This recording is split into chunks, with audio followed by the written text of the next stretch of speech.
एक वो कह रहा है, भाई कह रहा है जी मैंने संगठन की वेबसाइट पे मोर्चे में दायित्व लेने के लिए फार्म भर किया था, योजना कार्यक्रम, और उसका अब तक कोई प्रतिक्रिया नहीं आई। भाई हम नहीं देते यार जिम्मेदारी।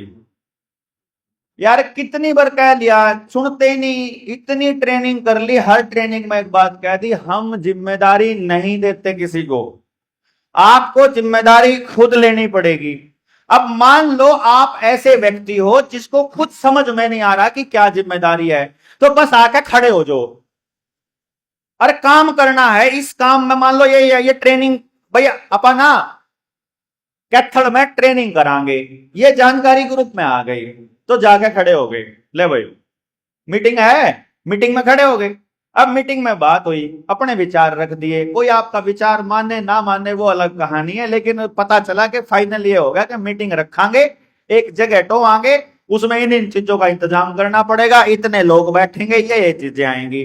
अब इतने सारे काम में से जो आपका इंटरेस्ट एरिया है, जो आप मान लो आपने कहा मेरे घर तो तासड़ा पड़ा है, मैं तो वो ले सकूं, बस मेरे घर कसी पड़ी है, मैं तो थारी खटे खोद दूंगा, मैंने यो काम आवा है, अपना बता दो मैं यूं काम कर सकूं, वो आपकी जिम्मेदारी अपने आप लग जाएगी ना। और आपके पास कह रहे हो कि ऐसा कुछ है ही नहीं मेरे पास जो मैं मदद कर सकूं, तो मैं कह देंगे खड़े रहो बस, तो रख के दिक्कत है। आपके खड़े होने से भी तो ताकत आती है ना, आपके रहने से भी ताकत आती है भाई। तो जिम्मेदारी का मतलब ये नहीं है कि आपको मतलब कोई तीर, कोई बड़ा सामान, कोई माल उठाना, कोई बड़ा भार उठाना, ऐसा कुछ नहीं है। आप उस वक्त मौजूद होगे, तो जब मीटिंग में मौजूद होगे, तो जो आदमी मीटिंग को कंडक्ट कर रहा है, जैसे आज meeting I, training I, training में अगर मान लो आ जाते 30-40 लोग, ऐसा हमारे साथ हुआ कई बार, पीछे ट्रेनिंग हुई, ट्रेनिंग में मानस आए 30-35 राजस्थान में, अबे 3 दिन तो वेस्ट करना बेवकूफी है, कल तक निपटाओ ही ना, कह दियो भाई अगली ट्रेनिंग करांगे, न्यू थोड़ी ना इतना टाइम वेस्ट करेंगे, या तो मीटिंग कर देना, ट्रेनिंग थोड़ी है यार, कम से कम जानकारी तो पहुंचाओ लोगों तक। अब ज्यादा लोग आ गए तो लंबी चला लेंगे, हमारा क्या दिक्कत है। अब या इतने में बात बन गई, किसी ने अगर कैथल में पंगा लिया होता, पुलिस वाले ने आप सारे ने लेकर उड़ा पहुंच जाते, काम अपने आप आ जाएगा। आप आना तो चालू करो, घर से निकलना तो चालू करो, न्यू थोड़ी है कि आपके जिम में काम लगेगा तो ही आप आओगे ना। जब तंत्र को यह पता चलेगा कि एक कॉल आई थी और इतने लोग अपनी बलि देने को तैयार हैं, आपको आपने कुछ नहीं कहना है, पुलिस वाले हो, तंत्र हो, सिस्टम हो, बस उसको इतना बता दो, गिरफ्तार करोगे ना, करो सबको गिरफ्तार, गोली मारनी है ना, मारो सबको गोली, ये है ना, ऐसा है ना, ये वैसा है ना, हट जाओ आगे, बता दो कि ये डरते नहीं है। जिस दिन तंत्र को यह पता लग गया कि इतने बैठे लोगों में से डरकर भागने वाले लोग नहीं है और सबके सबड़ने वाले लोग हैं, तंत्र अपने आप पीछे हटना स्टार्ट कर देगा। ये बहुत सिंपल सी बात है, मैं आपको बताऊं, इसमें कोई कैलकुलेशन नहीं करनी। हम शिमला गए थे ट्रेनिंग में, 7 दिन वाली ट्रेनिंग में, हमको पकड़ लिया पुलिस वालों ने, वहां रिज के ऊपर हम लोग हंसी ठट्ठा कर रहे थे, उन्होंने सोचा कोई तमाशा दिखाने वाले लोग हैं, वहां सोचा तुमने परमिशन ली थी, मैं कहा ना, हम तो वही तो कर रहे हैं, क्या नाम है,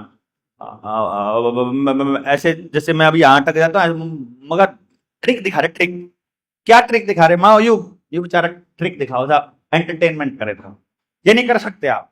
मगर अच्छा थाने में चलना है क्या, बोला हाँ चलो, चलो भाई मखा। अब उसको पता नहीं था ये इतने सारे लोग हैं, और वहां लंगार इतना लंबा, उड़ जाके उनके होश फांकता हो गया कि यू पंगा ले लिया भाई गलत आदमियों से। और वहां जाकर के जो उस पुलिस वाले ने बाद में हमको बताया, कहते भाई हमने ना आज तक ऐसे लोग नहीं देखे, होता क्या है, या तो थोड़े लोग होते हैं, और अगर ज्यादा लोग होते हैं ना, तो उनमें से कुछ लोग पीछे रह के भाग जाते हैं कि भाई मेरे खिलाफ मुकदमा हो गया तो, मैं अगर परेशान करेगी पुलिस वाले या पीट देंगे तो, या मैं अंदर जेल में चला गया तो, करे थारे वाले पागल नहीं करे, मरने लो पहले, मरने लो पहले, जेल में हम जाएंगे, जेल में आओ, कहते आखिरी तक का आदमी कोई पीछे नहीं भाग रहा। चांदीराम जी चूक गए उसमें, उस दिन बुखार हो रहा था, नहीं बुखार हो रहा था, ये भी थे, नहीं बोले आहो चूक गए भाई हम तो मतलब जो नहीं जा पाए उस दिन, वो चूक गए उस दिन, कि यार हम नहीं जा पाए, हमने भी जाना था जेल में, तो हमने भी गिरफ्तार होना था। तो ये जब तंत्र ये देखेगा कि इतने सारे लोग अपनी गिरफ्तारी देने के लिए आ गए हैं, जब भी तो पता लगेगा ना उन्हें कि डरते को नहीं भाई, क्योंकि इनका सारा तंत्र, सारा सिस्टम केवल एक चीज के ऊपर है, और वो है डर और लालच। आप बस डर और लालच से मुक्ति पालो, आप इस तंत्र से मुक्त हो जाओगे। सिंपल सा फंडा है, डर और लालच से मुक्ति। सारे अधिकारी, सारी पुलिस, सारे जज, सारे वकील, सबका तंत्र यही है। वकील आपको लूटने के लिए बैठे हैं। कितने दिन लूट सके हैं? ज्यादा से ज्यादा, ज्यादा से ज्यादा 3 साल। फिर मैं कहूं 3 साल। क्यों? जब आप समाज में उतरोगे ना, 3 साल में आपको लड़ने वाले वकील भी मिल जाएंगे।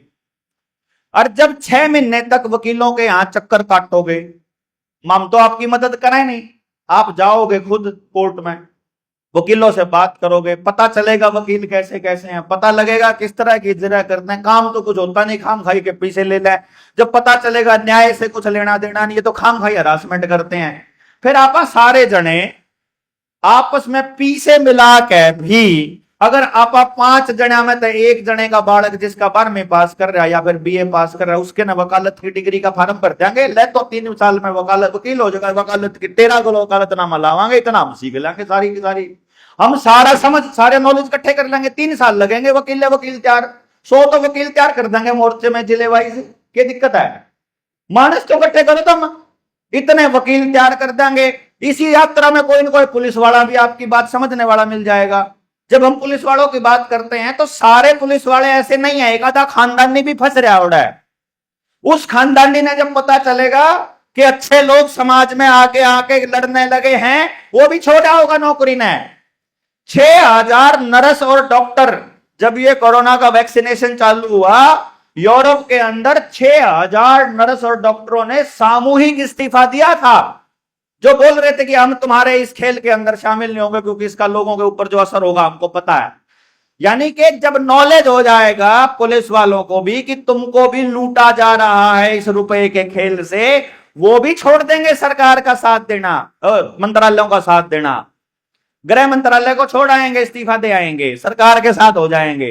यकीन मानिए, ये पूरा तंत्र, चाहे बैंक हो, चाहे पुलिस हो, चाहे न्याय व्यवस्था हो, चाहे मंत्रालय में बैठा मुख्यमंत्री, प्रधानमंत्री या दूसरा मंत्री, MLA, MP, पार्षद, सरपंच, परपचियां जितने भी हैं, ये सारे के सारे जितने भी हैं, ये सब एक ही चीज के ऊपर टिके हुए हैं, विश्वास। आप इन पर भरोसा करते हो और ये आपके भरोसे के दम पर निर्णय लेते हो। आप अपना भरोसा इनसे हटा लो, इनके नीचे की जमीन निकल जाएगी, और कह दो हम कंसेंट नहीं देते, हम तुमको अधिकार नहीं देते हमारे बिहाफ पर निर्णय लेने का। बहुत सिंपल है, लेकिन यह होगा समझ से कि अगर उनकी जरूरत नहीं है तो हमें एक दूसरे की जरूरत है। एक दूसरे की जरूरत बहुत आसान है यार, बहुत आसान।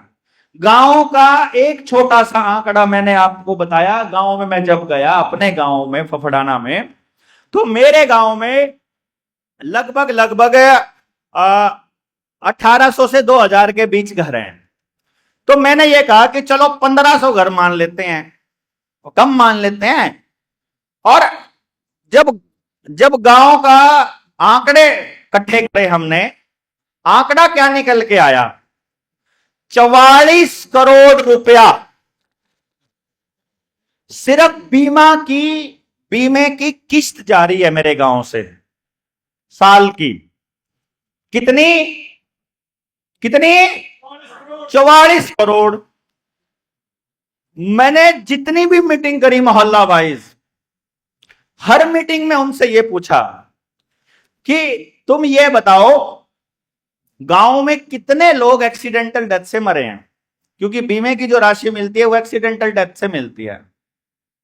बीमारी से मर जाओ तो नहीं मिलती, हार्ट अटैक हो जाए तो नहीं मिलती, ब्रेन हेमरेज हो जाओ तो नहीं मिलती, नेचुरल डेथ हो, सिर्फ एक्सीडेंट्स के केस में मिलती है। तो गांव में बताओ कितनी डेथ होती है? पिछले 5 साल में तुमने दे लिया 220 करोड़। कितना? 220 करोड़ बीमे की किस्त। पिछले 5 साल में गांव में एक्सीडेंट से, आपके गांव में उंगली के इशारे से बताओ पिछले 5 साल में कितने लोग मरे होंगे? बताना जरा उंगली के इशारे से। उंगली उठा के बताओ, आपके गांव में 1 मरा, 2 मरा, 10 मरे? इनके गांव में 1 मरा पिछले 5 साल में, इनके गांव में 3 मरे, इनके गांव में 20 मरे, उनके गांव में 3 मरे, उनके गांव में 5 मरे, उनके में 3 मरे। इतने मरे ना। अब 5 साल में 3 आदमी मरे, 5 साल में 5 मरे, और 5 साल में 20 मरे, और एक बोला 1 मरा।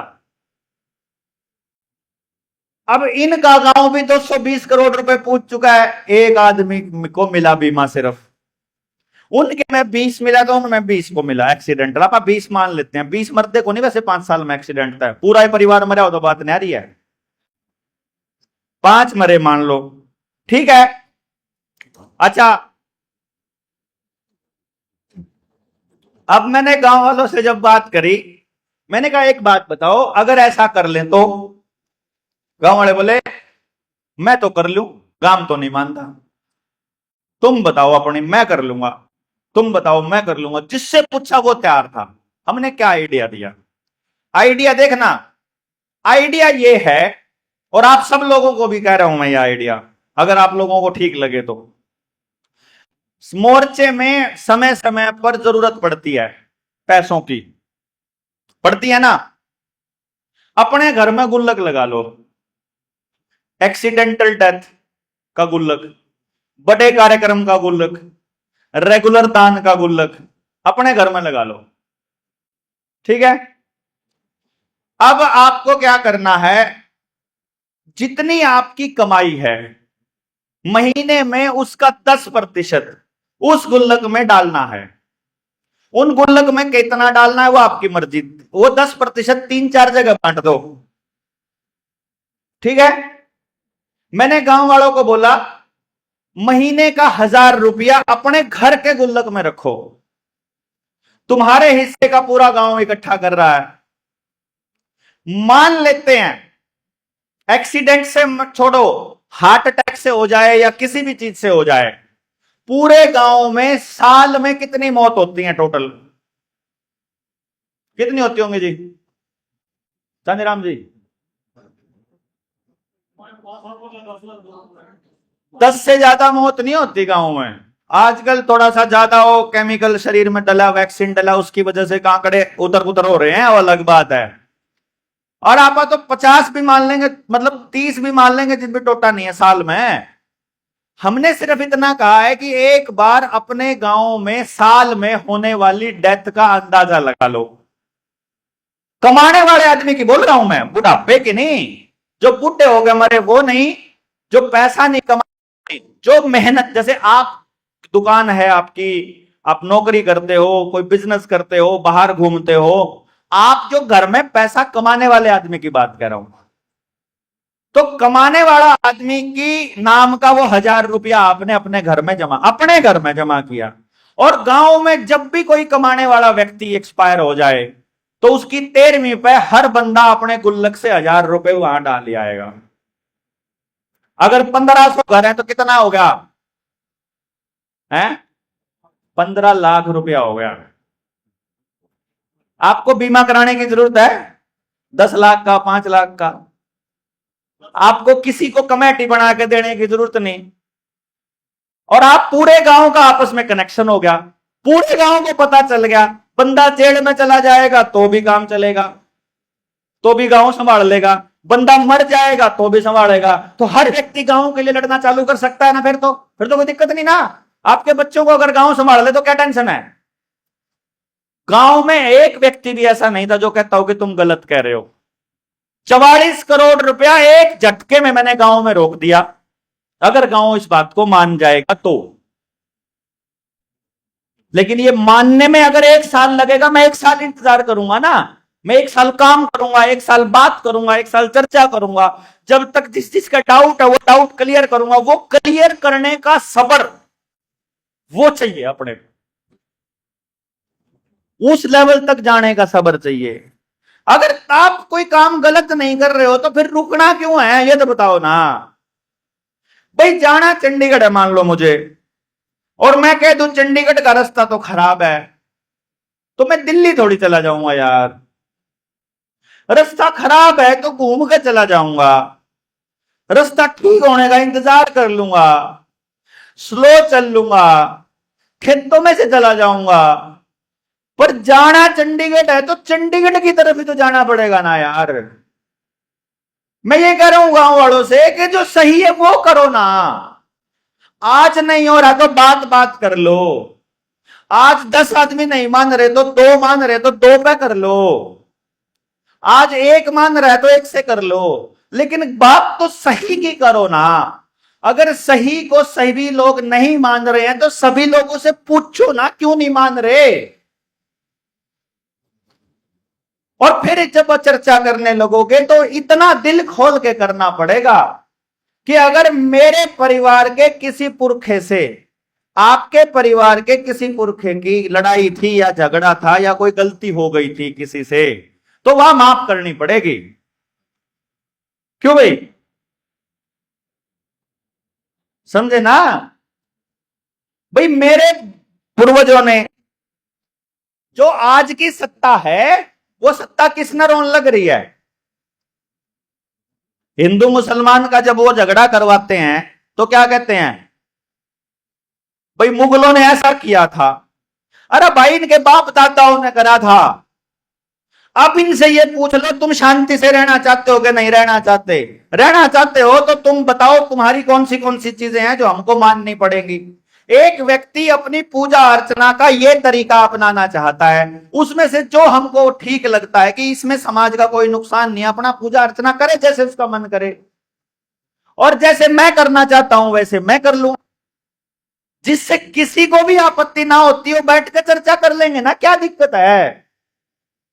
जो मेरे पुरखों ने गलती करी, जो आपके पुरखों ने करी, जो आपसे पहली पीढ़ी ने करी, वो सब कांटा मारो और अब से बताओ कैसे रहना है।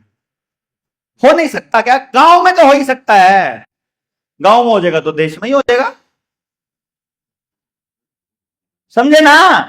रह भी तो रही थी बिरादरियां पहले भी एक साथ। ऐसा कोई प्रॉब्लम नहीं है जिसका समाधान नहीं है, और समाधान करने से होगा, चर्चा करने से। इसलिए हम लोग किसी को भी जिम्मेदारी आवंटित नहीं करते हैं।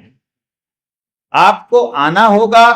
अब ये इन साथियों का जरूरत पड़ी तो सारे साथियों का नाम लिया नहीं है मैंने, अशोक भाई को दे देना दान ये बोला नहीं है मैंने। तो जो आदमी काम कर रहे हैं वो ही आगे लीड करेंगे, हम तो खाम खाई की चौधर लेवांगे। जो काम कर रहा है वही लीडर है, बात खत्म, वो हमारा लीडर है। अभी हमने संभाल के मैं कार्यक्रम करा तो हमने ऐलान नहीं किया भाई हमारा लीडर रविंदर है इस कार्यक्रम का, किया नहीं। वो हमारा भी लीडर था, हमें थोड़ी है लीडर, उसी का फोटो था, हमने तो नाम भी नहीं लिखवाया अपना कड़ी। क्यों जी? अरे रैली में सब आखिर में वो ये बोल रहा, कोई ऐसा कोई सीन नहीं है यहां पर फिक्स।